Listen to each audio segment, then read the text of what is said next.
Am I audible, everyone? Yes, ma'am. Good evening, guys. So we'll continue from where we left off in the last class. Okay. So we were discussing idioms and phrases. I mean, we began with discussing on phrasal verbs.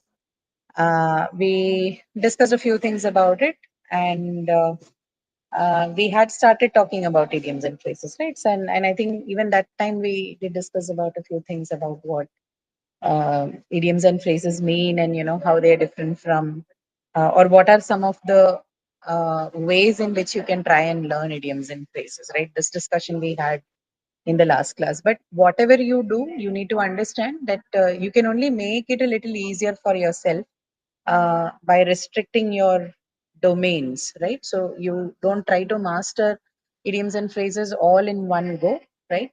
So instead, what you can do is you can divide them based on various topics or domains. So, for example, idioms that are associated with work life, or something that is associated with student life, or daily chores, or sports, or journalism, or medicine, right? So, you can make those divisions and then try and master those domains that are more closer to you. So, if you're a student, you try and master a number of them that are related to that you can immediately connect with, right? Similarly, if you're a professional, you can do so. Pick like four or five of such domains which you think are something that you are more familiar with, or something that is more applicable to you, any domain, right? If you're a student, then student life or studies, or if you are a professional, then idioms that are related to office culture or work culture. Choose a few domains like that speaks closer, which is closer to you, and that speaks more to you. You can begin there, right? Somewhere you need to begin, right? So you can begin that way, and once you're done with that, you can maybe progress to more um, domains, right? More, you can diversify them once you're done with this. Now, why I think I spoke about this in the last class as well. Why should you be doing that? Because if you're choosing domains that are more closer, or more something that's routine to you, something that's a part of your routine, your retention of these idioms and phrases are much higher than um, you're trying to look at some phrases and idioms that are from a domain that is different, like totally different from yours, right? So that way I think it helps, right? That's one point that I wanted to I mean, I think I already spoke of that in the last class. Just repeating for the sake of just trying to um, push on that fact that this is how you begin dealing with topics like idioms and phrases, right? Because there's a lot of learning that you need to do here, right? These are culturally specific to the English language, so they may not come automatically to you. You might have to spend some time. You'll have to um, uh, you know watch, listen, and understand the cultural context of their use, so as to use them more seamlessly in your speech and writing, right? That's the point. So last class we did look at a few of them, right? I think we did two activities mainly.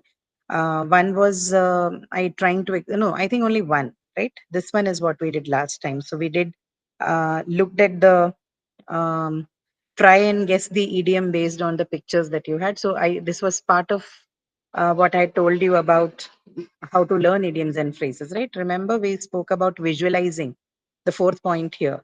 One of the way in which you could try and understand an idiom is also through visualization. Visualization may not be something that you can apply in all contexts or all idioms and phrases, but wherever possible, you can try and visualize it to understand what this idiom could mean. Although, please do that with a caution, because remember, just like your phrasal verbs, idioms and phrases, right, or sayings, they all have expressions or meanings that are idiomatic in nature, non-literal meanings, right? So when you do the visualization, again, you need to keep that point in mind. Um, yeah, so what we'll do today is we have a bunch of other idioms here. So, like I have classified them into, I think, A, B, C, D, E, F. So, we have about six domains that I have discussed here. Now, uh, is nor are the idioms that you see here listed under each of those. 6 domains exhaustive by themselves, which means uh, you definitely have way more work idioms under the category of work idioms. I can only use these many because there's a time limit and a restriction for me. Of course, I cannot sit and discuss everything that is available. So neither are the idioms listed under each of them an exhaustive list, nor are the domains by themselves exhaustive, which means there are definitely way more domains that you can work on, right? I have only chosen work domain, time domain, parts of the body, relationship, nationalities, and color idioms, right? These are very common, like something that people can use, or people have more possibilities. They show more possibilities of using them in their life, right? Day to day life. So I chose 6 among them and 4 uh, each among each of those 6 domains. But this in no way is sufficient for you. Just keep that in mind, right? There are way too many idioms under each of them and more domains. But to begin with, you can start with these domains, right? And maybe add to this whatever is after these 6 domains, whatever you think comes next closer in the order, you can add to this, right? So this is a time consuming thing, right? This is not something that you can do in just one go. This kind of this knowledge of the language, this part of this segment of the language learning is something that takes much longer time than the other, right? This slowly builds on you. Only if you are someone who spends more time with the target language, you get to a point where you'll be able to understand and use idioms more effortlessly. This isn't an easy catch. This is certainly something that takes time. Okay, so with that disclaimer or that small piece of advice, we can start looking at what we have at hand. So for the work idioms, the first one that I have is a woman's work is never done. Can you try and tell me what these would mean? I'll help you with maybe some sentences. Once in a So blue. that you can. No, no, it's not once in a. No, I'm asking for the meaning of a woman's work is never done. You are giving me another idiom and phrase, which is once in a. Oh, It's not. I thought it's a match. No, no.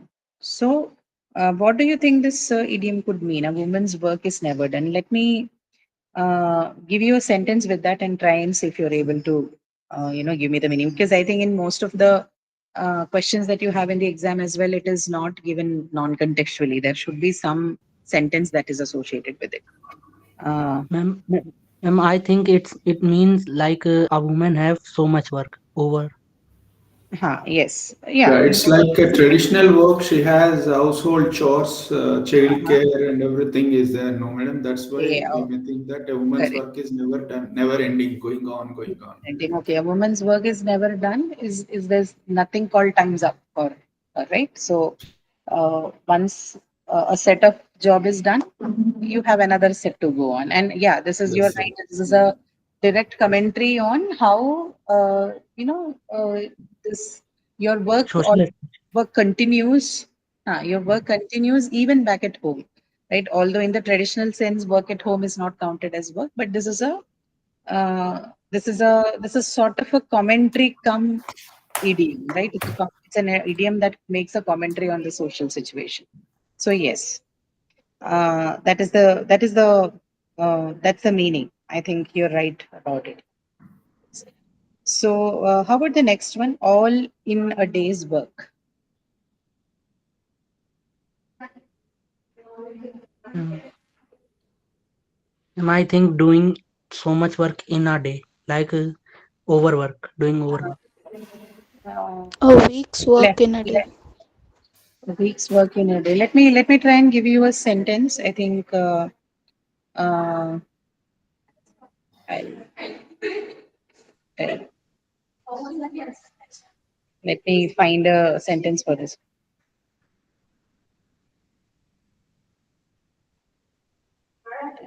It,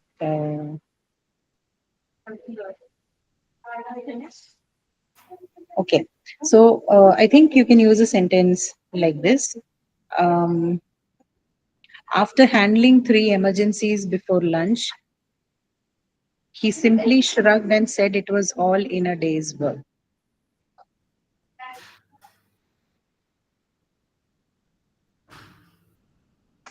After handling 3 emergencies before lunch, he simply shrugged and said it was all in a day's work.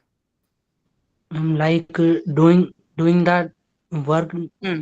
in less time, like in a less than a day. Huh. Uh-huh. Something Okay. Yeah. difficult like that, ma'am? Something Correct. Correct. difficult? Yeah. Yeah. That is the thing. Something that is difficult, something that is routine or an expected task, right? Uh, Something that is difficult. Even though we achieved. Yes. Yes. Correct. Correct. Correct. All in a day's work means it's a difficult thing, but then yes, achieved but difficult, right? That's right. Okay. Then all work and no play makes Jack a dull boy.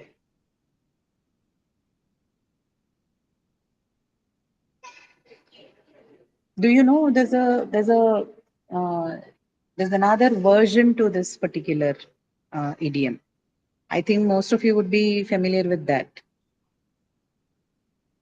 In No, you English. No, it's don't. a regular All, one. yeah, in English only. Yeah, all play and no work, right? All play and no work. So see, these are a bit more modern idioms in that sense. Okay. All work and no play is nothing but it's a boring doing the Ah. same again and again.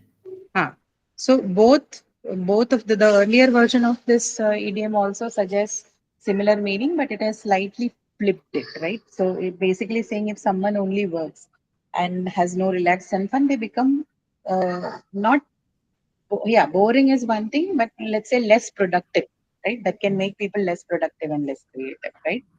So again, something these days we talk about the work-life balance, right? So this is a kind of idiom uh, that has that refers to it, but then this is based on the earlier idiom which said all play and no work makes Jack a dull boy. So both are not right, right, in that sense. Okay, next one you have, I think, back to the salt mines. Now this back to the salt mines also has a modern version. Back to the salt mines.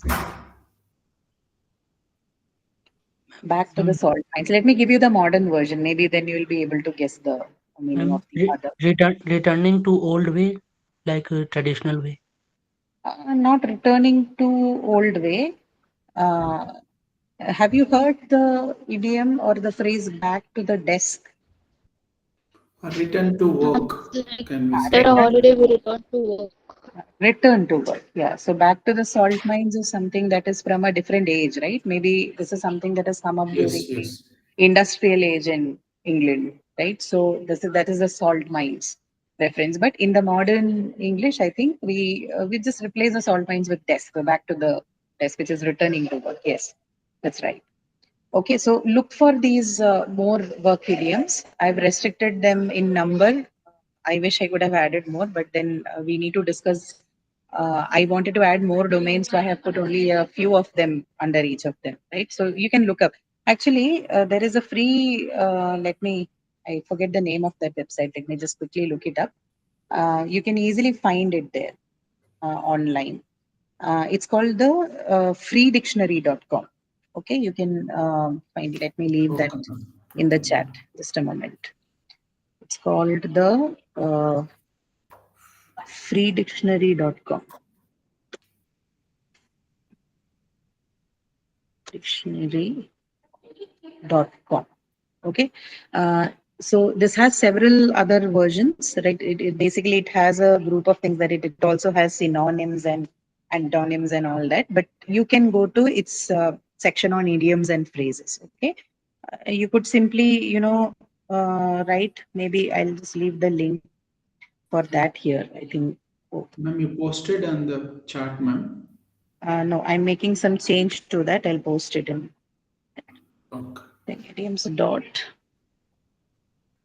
the free dictionary.com. I guess it is.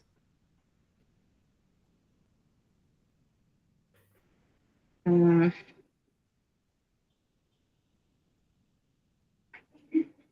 okay, just a moment.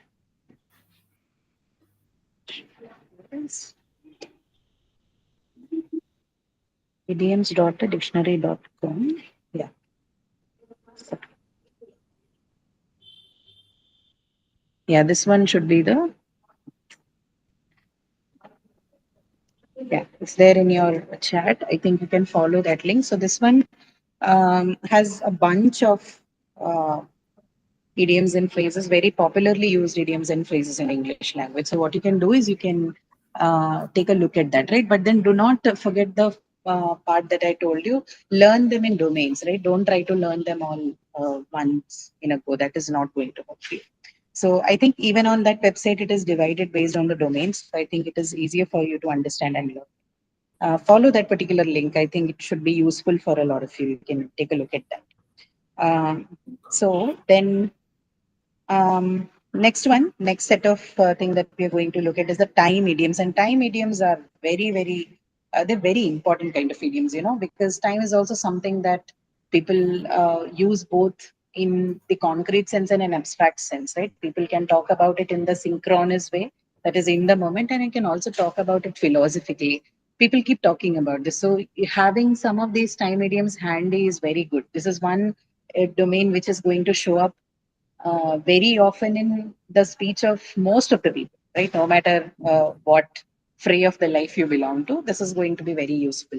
So We keep a come watch on across this. very frequently. We come across Yes, very frequently in our regular conversation. that's right. That's right. They make a very frequent appearance. That's right. So once in a blue moon, we already discussed. We won't look at that. High time.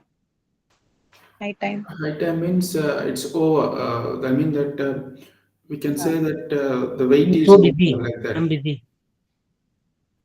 what is it? Sorry. No, it's not busy. It's like high time Uh, means it's over. Near. The wait is over. We can't it should tolerate more have than been that. done. It should have already been correct. Yes.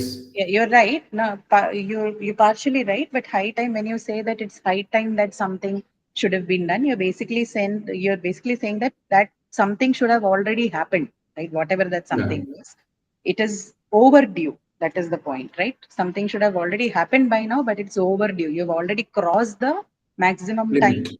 that was Correct. permitted, right? That's what high time means. So it's high time we started taking digital education seriously in our classroom. So the time's overdue. Should have been done way before, but now it's now high time. Now we cannot make it any late than this, right? Not Yeah, any. like the teacher has given so many chances for the student to finish the homework, but he has not finished that in time. That is a high time. So she can't tolerate him more than that. Yeah, yeah. Correct, correct. So time up. Basically, you're saying time up. High time is also time up. That's overdue, right? Okay. Uh, then comes quick as a wink. Quick as a wink. Quick as a wink. And something happened in a very short period of.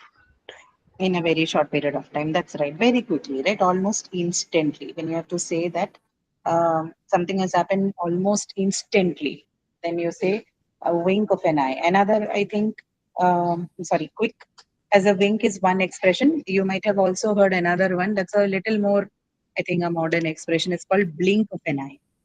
Something happening at the blink of an eye. Okay? So both the function similarly, both have similar meaning. Something that has happened very quickly. Okay. So that's quick as a wink or blink of an eye. Then comes stand the test of time. Stand the test of time. Ma'am, it's referring to like someone has successfully get over its hard time. No, no, no. It's not about that. Stand the test of time. Okay, let me give you an example. I'll give you a sentence, right? Uh, let's say, okay, let's say Kishore Kumar's songs have stood the test of time, or say Shakespeare's work has stood the test of time. What does that mean? It's valued over a long period of Long time, like period. that. Exactly. Correct. Correct. Something that has remained valuable and effective for a very long period of time. Another word you use is evergreen. You've heard about evergreen, Yes, ma'am. Evergreen. Right, evergreen Yes. right, classic, right. huh? Evergreen work, evergreen songs, or even, the other word for that is classic, right? You say this is a classic. When you say something is a classic, you're basically saying that it has stood the test of time. Over the generations or over a very long period of time, something has remained popular and valued. That's what stand the test of time. Okay. Right. Now, the third domain that you have is the parts of the body idioms. Again, very, very commonly used, uh, you know, um, domain this is. In fact, I still remember when I was learning these things in schools, the first set of idioms that they teach you as a part of idioms and phrases would be the body idioms, right? That is 2, 3 long pages in your textbook would be of these body idioms. So whichever language it is, whether it's English or Hindi, whatever Yes. the subject is, or whatever the language is that is my subject. The first thing they teach you is the body idioms, right? Because again, the same thing, very easily relatable and something that is very common to your day-to-day life, right? So this one is also along with the time idioms. This parts of the body idioms also is something that you can watch out for. Okay, Achilles heel, the first one. Achilles heel. Can you quote a sentence, ma'am? Yes, ma'am. Okay. So her perfectionism was her Achilles heel, often slowing down her progress. Her perfectionism was her Achilles heel, often slowing down her progress. I mean, Mm, previously she is good, but I mean that in a time frame it is fading out. No, listen again, I'll tell you, or let me. Weakness. I'm referring to weakness. Okay, that is correct.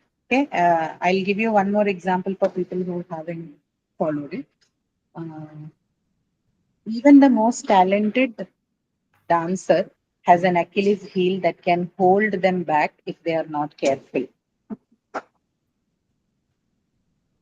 What is that? Weakness. That is correct. Achilles heel is that weakness. Now, connected to the sentence you had, her perfectionism. What is her weakness? Her perfectionism is her weakness. Why is it a weakness? Because it is seen that it often slows the person's progress, right? Her perfectionism was her Achilles heel, often slowing down her progress. Reread as her perfectionism was her weakness, often slowing down her progress. Okay, And so that is Achilles. while referring to things, we can say loopholes. Loopholes is different. Loopholes are different from weaknesses. Okay, uh, they have a different meaning. Not exactly loopholes don't exactly mean weakness. Okay, loopholes could be uh, some kind of a confusion or some kind of an inadequacy that has been left behind. Okay, because people have not paid attention to the details, right? But that is not weakness. Weakness is different. No, no, Sorry. I'm saying like there is a product and it Uh, is not successing because of something a loophole. So we can say no, like it's the you can say loophole, but loophole doesn't mean weakness. That's what I'm saying. Okay, loophole no, ma'am, doesn't. like we can use Achilles heels there. Where? In like something referring to loophole to a Hmm. product. That what I'm asking. The use of loophole is wrong there. I think what you're trying to say is if there is a problem with the product, can you use the word Achilles heel? That's what you're saying, right? Yeah, you can. I mean, it's about how you frame a sentence, right? Sometimes to bring out the meaning, you will have to frame the sentence in a certain way. Only then it looks dramatic. I mean, it becomes grammatical. But there's no restriction on using it on that. Of course, you can use. Okay, ma'am. Now, Achilles heel, you can look it up. The Achilles is it's a character from the Greek epic written by Homer. It's called Iliad, right?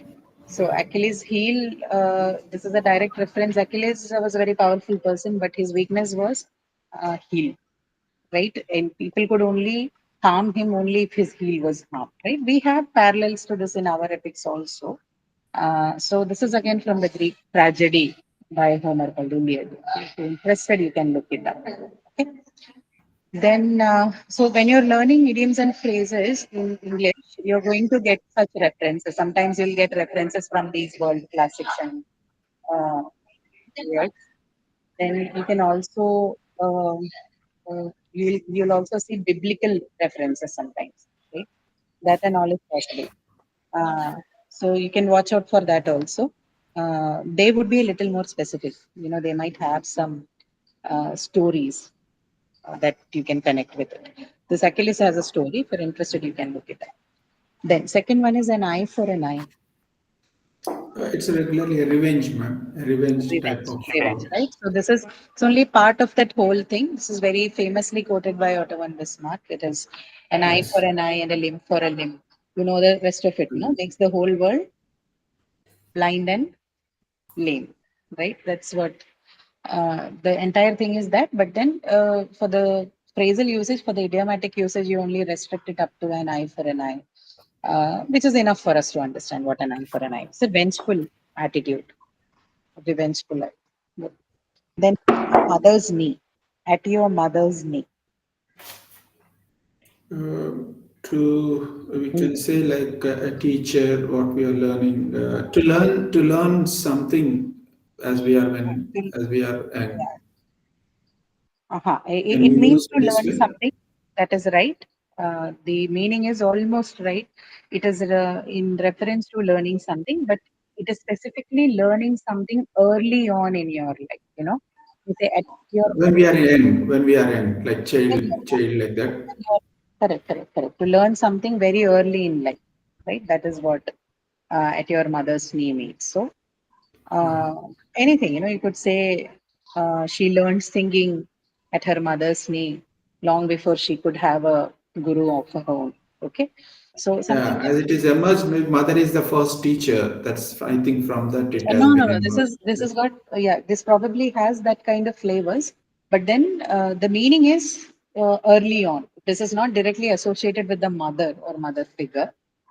It's just a usage to say that something has been learned at a very early stage. Okay, and yeah, the connotation could be that you know because when you learn something from the mother, of course, that's an early on experience because child spends most of the time as a child with the mother, right? Yes, ma'am. That's fine. Okay. Uh, the next one is an arm and a leg. This I think is there also in your This is a new one. Mm, Expensive. maybe ex- ma'am, very couple expensive. pair. For sorry? I'm like referring to a pair or couple No, pair. no, no, no. An arm and a leg, you know, something that requires an arm and a leg or costs you an arm and a leg basically means something that is really expensive, something that costs you very dearly.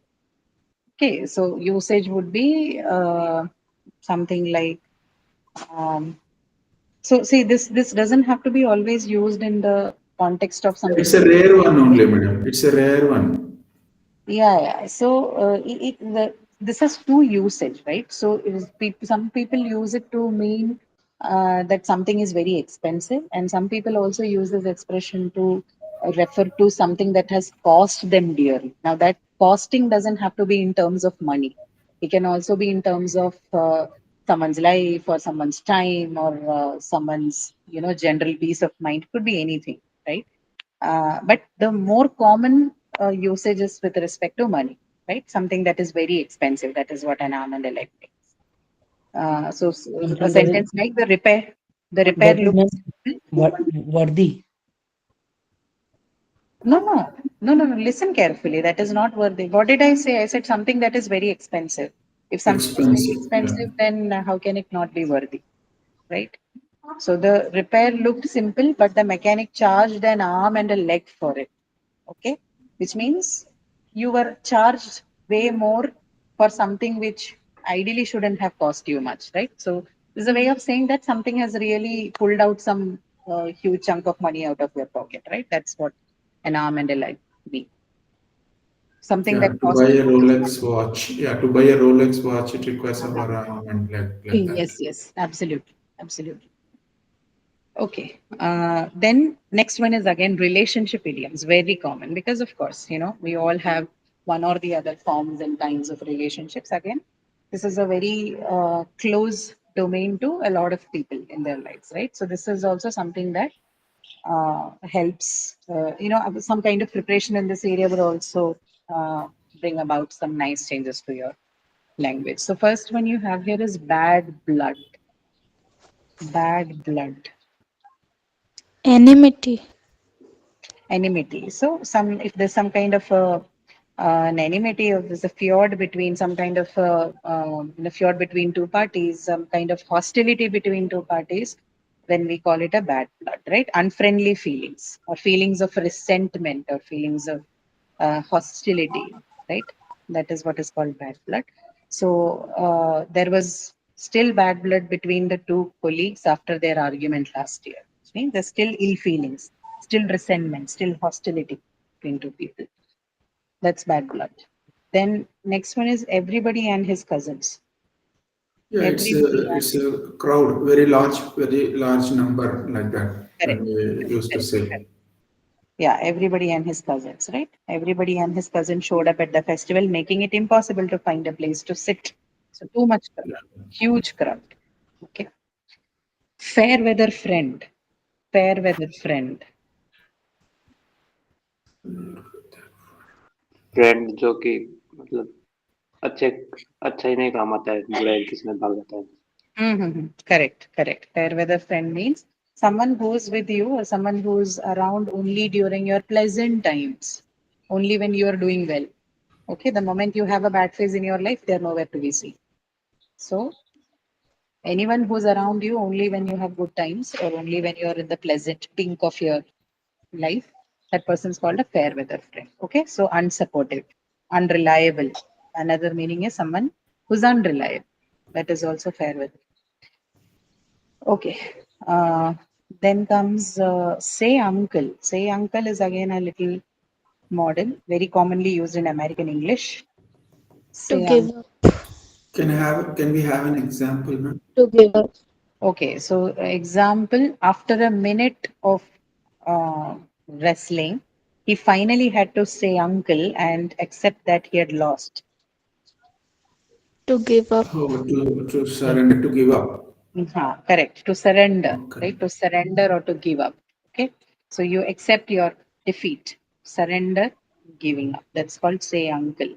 Okay. Then comes the nationalities idiom. Now, this is not very commonly used ones, but then they're popular, right? Because they're also unique. They're unique, so they're popular. People use them. But one problem with these idioms, now this is not just for the nationalities idiom. This would be the case with all kind of idioms and phrases, right? You need to be a little cautious in their using, particularly if they've got anything associated with social labels, right? If it tries to portray a certain, say, if it is some sort of a commentary on people from an ethnicity or a race or a certain geographic setting or religion, or say people with disability or gender by non-binaries, then you need to be a little careful about their use. You try and understand the context in that you use. Of course, in the formal context, you shouldn't be referring to them. Keep that in mind. These kind of traps lay in idiomatic expressions, right? We are living in a more of a language neutral world where you need to keep in mind about the neutrality of expressions. These probably are from the times where political correctness was not really a thing, right? So, especially when you're drafting something that's more official and professional in nature, whether you like it or not, political correctness is very, very important. So, while you use idioms that are associated with, these kind of categories, right? Social categories, be a little careful about their use. Okay, so having said that, some of the popularly found used, I don't know what is the frequency of their usage now, but at least they're popularized. So, first one is French leave, taking a French leave. What does taking a French leave mean? We have a modern version to that, uh, which is called a wall, okay, AWOL, which is away without official leave. It's a corporate term. So what does this take French leave mean? Basically this, take a leave without informing. That is called taking a French leave. Okay. When you take a leave or when you do not show up without letting anybody know, without informing anyone, it's called taking a French leave. Okay. Chinese whispers. Chinese whispers. Chinese Whispers originally was a game. Okay, but then it has, over a period of time, acquired other meanings. For example, Not What understandable. is? No, it's not understandable, but Rumors? whispers. Rumors, yes, partially right, but so like I said, this is a game, right? So It is like our Antakshari kind of thing, ma'am.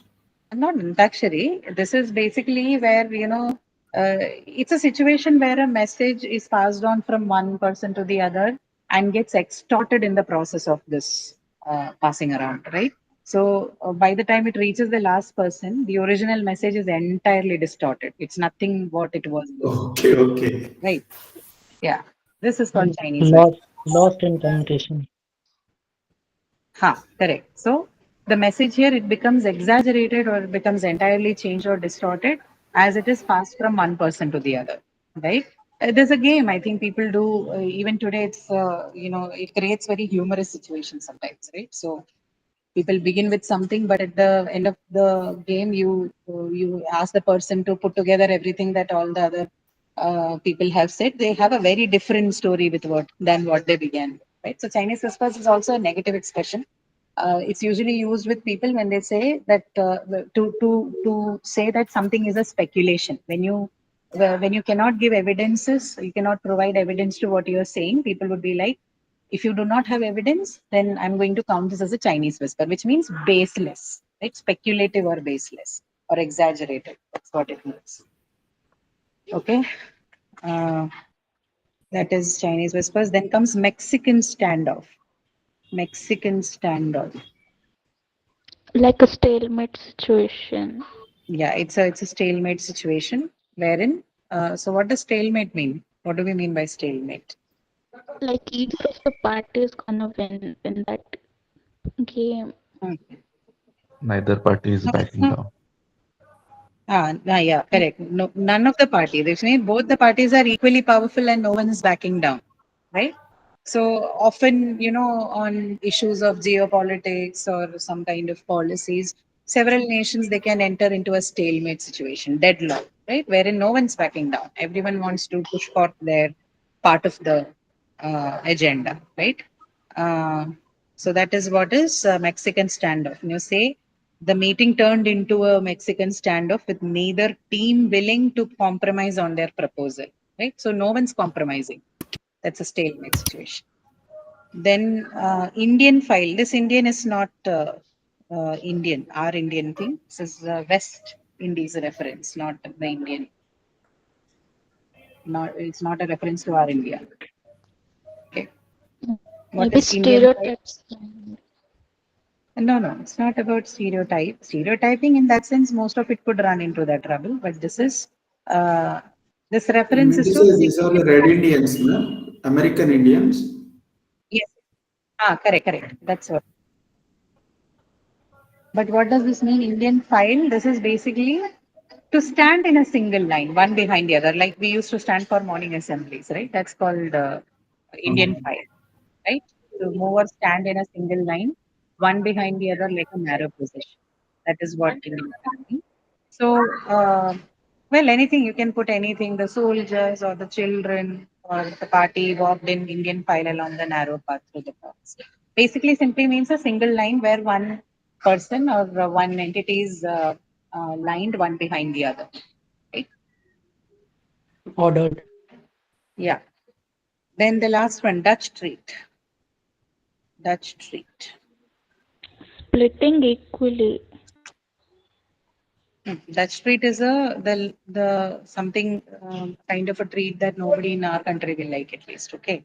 So this one is also sometimes referred to as going Dutch. Okay. So this is a situation where a social outing is planned and where each of the person involved they pay their own bills, right? So treat is what for us usually when you don't pay the bill, right? Someone else pays for you. But Dutch treat means everyone pays their own bill. Okay. That's Dutch treat. Okay. Right. Now, sentence in which you can, one sample sentence, since everyone was on a tight budget, they agreed it would be a Dutch treat for the dinner. Okay. Tight budget, so Dutch treat. Okay. Fine. Okay. Now, last one, color idioms, again, very popular. Color idioms are extremely popular in all languages. Right. Some of the few, very few in the English language, we begin with the first one, feel blue. Feel blue. Feeling It sad. is a color.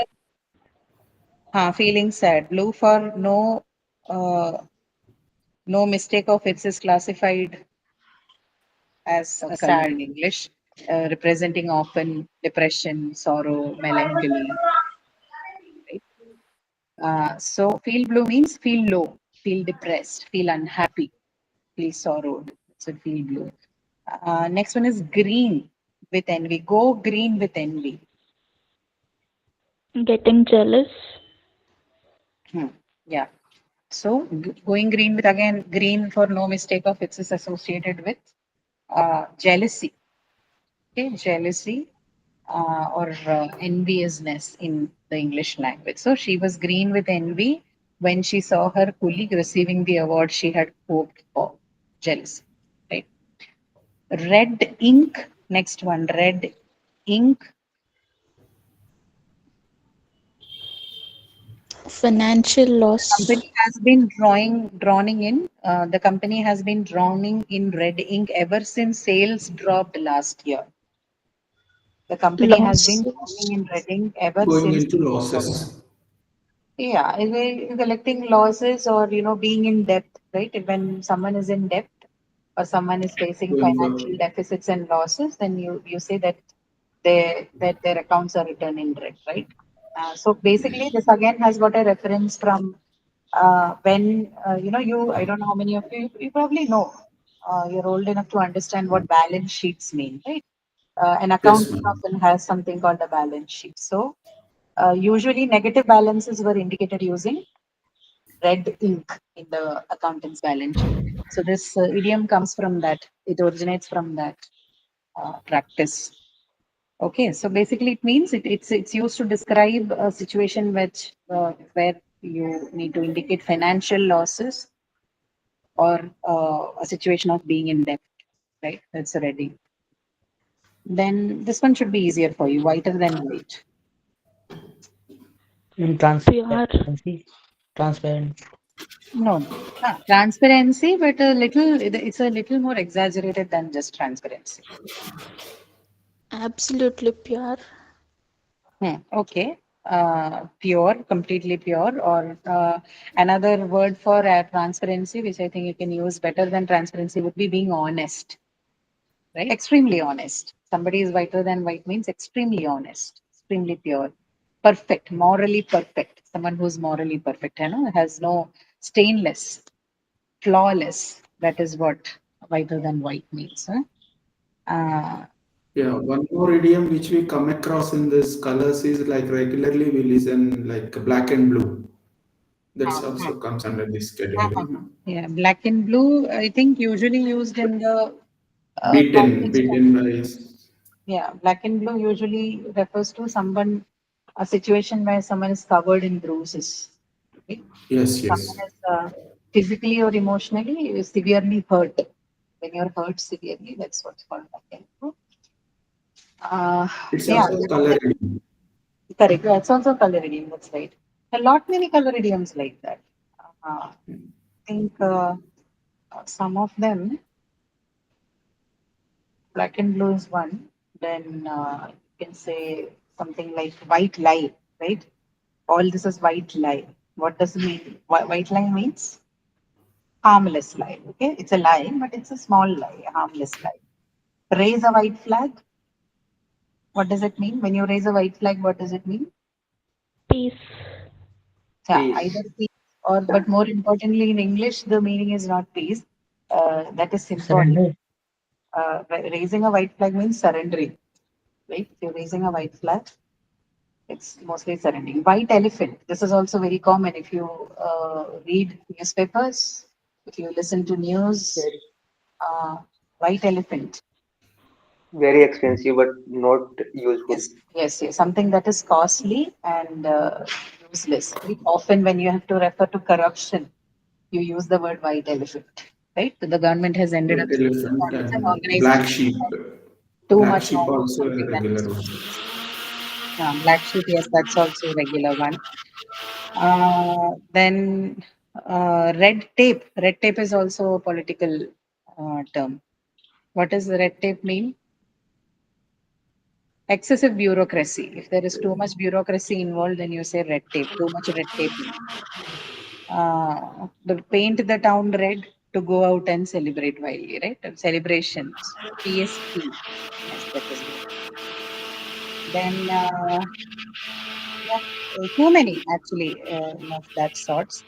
There was one more which I came across the other day.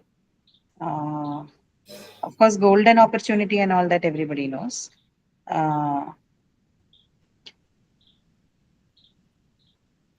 Born to the purple, you know this one? Born to the purple. Born to the purple means someone who's born into a lot of privileges, lot of either born into privilege or royalty. Okay. Yellow bellied, someone who's yellow bellied. What does yellow bellied mean? Cowardly, someone who is coward, someone who acts in cowardly behavior, someone who's not brave, yellow bellied. Yellow press, I think everybody knows, right? What is yellow press? You know those tabloid papers that are printed in the evenings, right? They are not, Yes, they don't yes. actually cover the news. They only give you sensational news, right? They only print sensational news. That's yellow press. Yellow journalism, some people would target people and say you do yellow journalism, only sensational news, nothing useful. Yeah, there's several, there's several such Red-handed. I'm like it's common. Red-handed. red-handed, yeah, caught red-handed in the act of basically, catching someone doing something wrong. It's red-handed. Okay, so yeah, several such examples are possible. Now we will discuss the last few. These are a bit more, common in the modern English language. 24/7, everybody knows what does 24/7 mean? Available all the time. All the Someone time. who works All the time. continuously, right? Yeah, all the time, non-stop availability. Short fuse.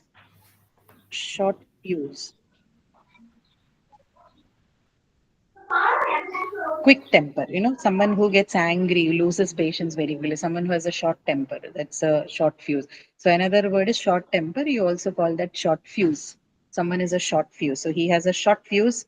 Even small mistakes can set him off, right? Someone who loses temper. Taste of your own medicine. Give someone the taste of their own medicine. What is that? Like a person is doing wrong with someone and he Huh. does that back. I'm Yeah. struggling Like, his own deeds. like we can No. say is a karma. Karma hits back like that.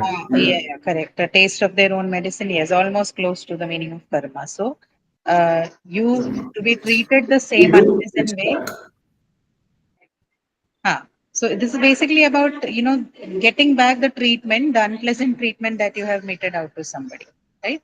So to be treated the same unpleasant way as you have treated others, as one has treated others, experiencing one's own bad behavior used against, right? This thing. So you do it to someone and you get the same thing back. Yeah, exactly. Like karma.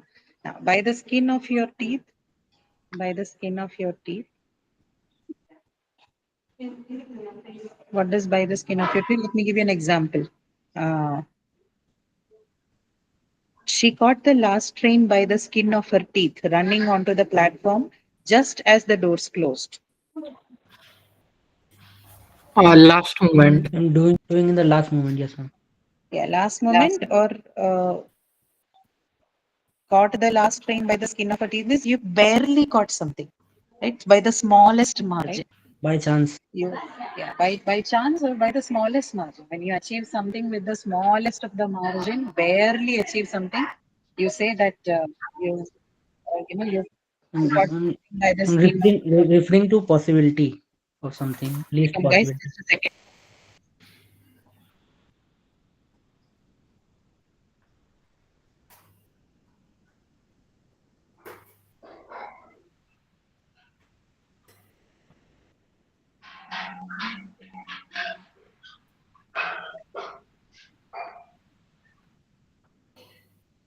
Okay, sorry about that. Okay. So that is by the skin of your teeth. Then crying wolf. Doing melodrama. Crying wolf. False alarm, raising a false alarm, right? That's what it means. Raise a false alarm. You raise an alarm when actually there is nothing wrong, right?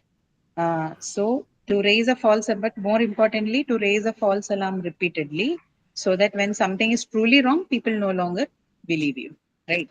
So after crying wolf so many times about fake emergencies, no one listened when he actually needed help. That's what crying wolf means. Okay. Now down for the count. Down for the count.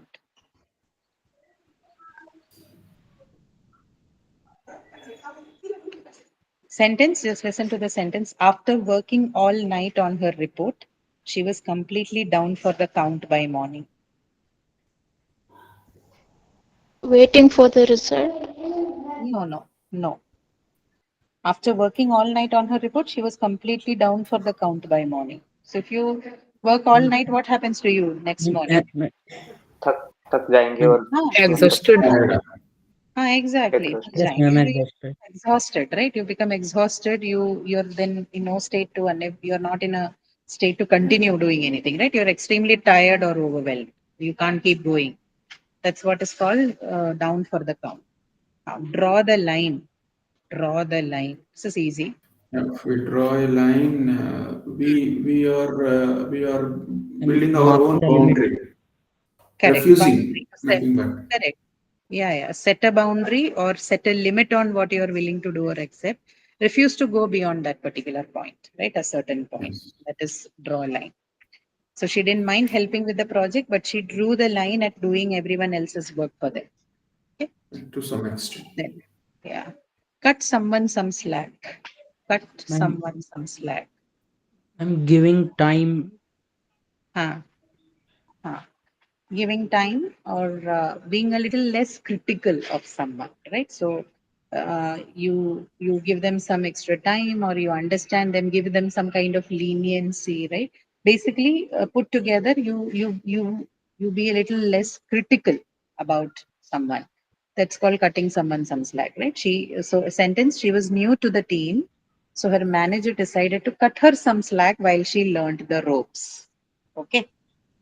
So while she was still training herself, the manager decided to cut some slack, means to be a little less critical in a period where they were still learning, right? So that is being less critical. Every cloud has a silver line, or you could also convert this into an idiomatic phrase: silver lining, a silver lining in the cloud. Silver lining in the cloud. What does that mean? Silver lining in the cloud.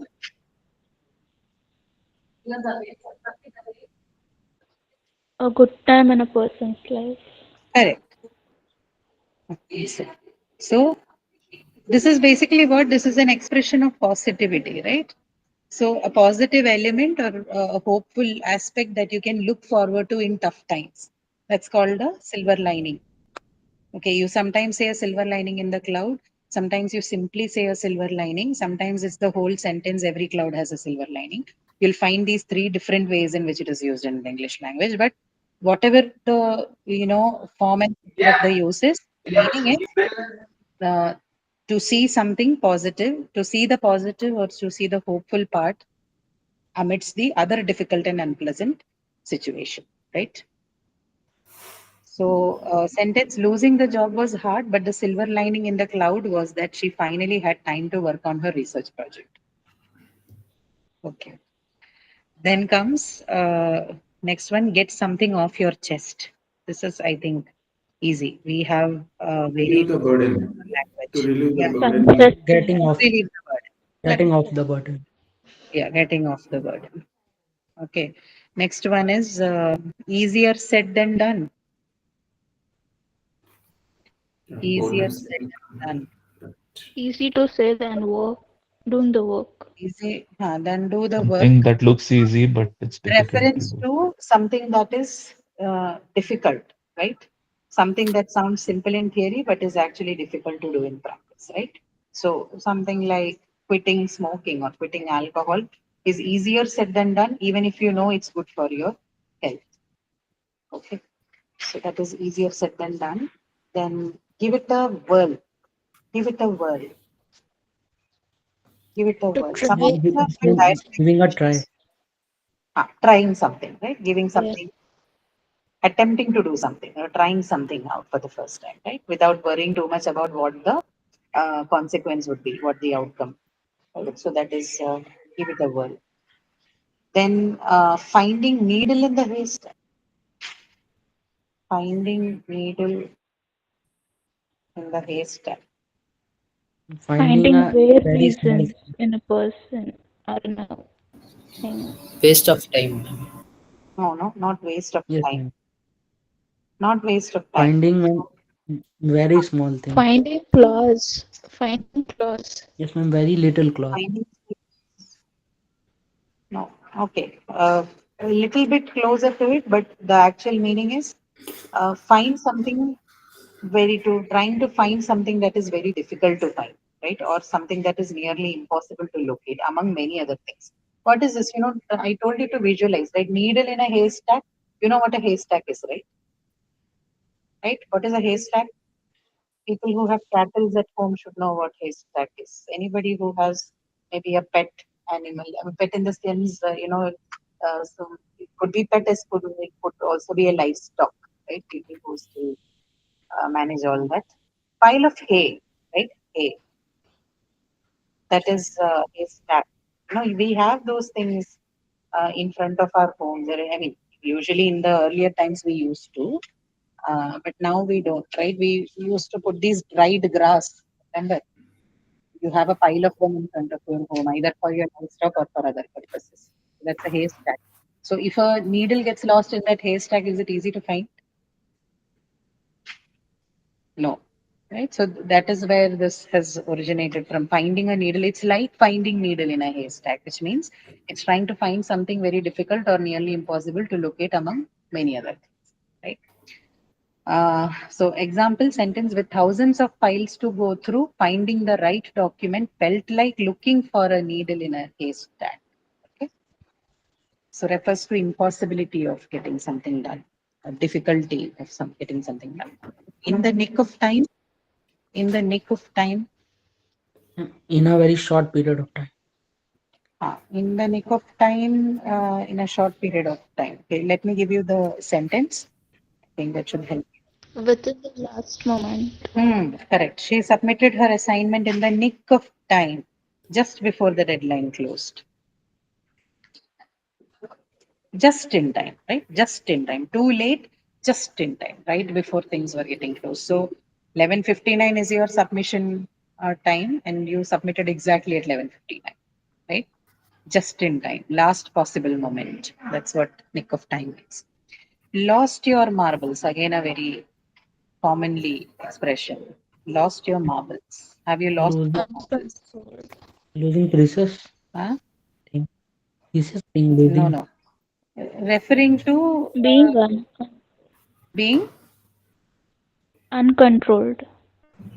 being uncontrolled or being irrational, illogical, right? That's called lost your marbles. And you say, have you lost your marbles? You're basically saying that have you lost your reasoning Mind. skills? Have you lost your mind? Yeah, lost your mind. Have you lost your rationality? Have you lost your reasoning skills? Is what lost your marbles, right? Lose your mind or act in a way that seems crazy or irrational. So, example, he must have lost his marbles to quit a stable job and travel the world with no plan. Okay. So doing something crazy, something that is irrational, something that is not reasonable, right? That's what losing marbles. Okay. So yeah, we have discussed a bunch of them. Of course, like I told you, they are not an exhaustive list. Of course, there are way too many than what we have discussed. This is only like a tip of the iceberg, right? To use another idiomatic expression, this is just the tip of the iceberg. You're very what you see is just a tip of the iceberg, right? There's much more in this game. You need to look through, and then you need to find some time to, identify those domains that speak to you better, and then learn a few like this as you go past, right? And this is because you will get more space to use them, right? You learn something from the domains associated with you, closely connected to you. You will get a space and chance to use them with people, rather than looking at something that you probably will not ever use. You'll never find a chance to use, unless of course you're a creative writer or someone who constantly writes, at least say something, at least a social media, right? If that's not the case, then it's always better to begin with areas that are more familiar to you. Look for idioms that are more familiar in that domains, so that you can at least start using them with people. Okay, so keep looking at that. So that's all for today's class. We're closing on the idioms and phrases. Next week, I do not know what we're taking up. Either we'll look at the collocations, or we'll straight away go to the topic on syllabification and stress marking, I guess. Okay. Okay. Thank you. Yes, ma'am. So we're done for the day. We'll wrap up. I'll meet you next week again. Okay. Thank you. Yes, ma'am. A general question, ma'am. Yeah. Yeah, regarding this English, what we are learning now in the professional way, but how can you comment on the English nowadays, which is becoming more casual, more and more casual, like wanna, gonna, and everything, no grammar in that, no construction of sentences. So, what kind of impact it will be there in the coming trends of the English over here? So even if you feel in the American also, they don't follow any grammar, whatever even the spellings also, like color. We are learned with COLOUR. They can use as COLOR. Like So that. this Impact. orthographic differences associated with spellings, this is not a big deal, right? So there are But grammatically different also, parts of grammatically also, spelling. there Has got is a nothing to do with construction. yeah, there is, but see, understand language is a dynamic entity, right? It doesn't stay static. Just like anything else, it also undergoes changes based on the changes of the age that it entangles with, right? So if you have modern invention, modern ways of living, then terms or expressions that are associated with them are going to make an entry into the language as well. It's not going to stay static. And most of the expressions that you have cited as problematic ones, these are what you refer to as registers, right? So certain section of the people, or certain social class or social, categories of speech communities may use it. So there's something called the African American Vernacular English, AVE, right? So that entirely, if you listen to the rap songs, right, they tend to use Yes. a lot of these words. So now, is it wrong to use that in your speech? Well, no, right? Everyone can use and deal, perform the language in the way they want, uh, in informal conversations. But with the moment you come to professional and formal communication, then there is a standard corpus, standard variety that is followed for every language, not just English. Whichever language you speak, every language has several register. One is a formal register, one could be a more social register, one would be more of a regional register, based on the geography you come from. It could be something based on the class you belong to, could have intrusions from the religion that you follow. So this is okay, because these are all markers, right? That language becomes the marker of the identity of the people who speak it. But that doesn't You mean to necessarily say pollute a the language. roots are roots only. You mean to say that the roots are roots only, and whatever the new Ah, trends are coming, those correct. are just And like that particularly adaptation. with respect to English, English being a global language, it is very, it's only natural to see it getting influenced by all of these, right? So if it is something that is a global language, it's an international language, many people aspire to learn it, many people know it, many people use it. So they create their own versions of that language, which is fine. That's absolutely fine. They can use it in the way they wish to use it, but only in the case of formal communications, we ensure that the communication happens in the standard variety, standard register of the given language. Okay, so that's Okay. not a problem. Yeah, just make sure that you're not using it in professional communication, right? That's all. Yeah, that should not be. Yes. Okay. All right. Thank you, ma'am. Is that all? Thank you so much. So we will meet again in the Thank you, next ma'am. class then. All right. See you all again. Thank you, ma'am. Yeah. Thank you so much, everyone. See you.